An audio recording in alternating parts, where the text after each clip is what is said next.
قل لا اسألكم علیہ اجرا الا المودة فی القربى. اے محبوب علیہ السلام تو فرمایا دی امت تا چې زستا سنا په دغه تبلیغ رسالت باندې هیڅ قسم اجر او مزدوری نه غواړم سوا د دین چې زما د قرابتدارو سره تاسو محبت وکړي. د نبی علیہ السلام اقربا هغه دي چې د چا په باره کې آیات تطهیر نازل شوه دي چې هغه 5 تن دي. حضور مبارک بذات خود حضرت علی المرتضی رضی الله عنه او حضرت فاطمة الزهراء رضی اللہ عنہ، حضرت امام حسن او حضرت امام حسین علیہم السلام. حضرت علی المرتضی په باره کې نبی علیہ السلام فرمایي من كنت مولاه فعلی مولاه، د چا مولا چې زی منو داغه مولا علی دی.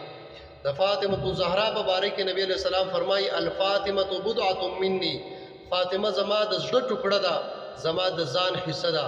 د حسنین په باره کې نبی علیہ السلام فرمایي الحسن والحسین سیدا شباب اهل الجنه، امام حسن اور امام حسین دا د جنت د نوجوانانو سرداران دي او دا د جنت دو ګلونه دي او د چا چې د دوی سره محبت او هغه سره زما محبت، د چا چې د دوی سره بغض او هغه سره زما بغض دی. الله تبارک وتعالى دې زموږ استاد او مینه محبت د اهل بیت سره رسي.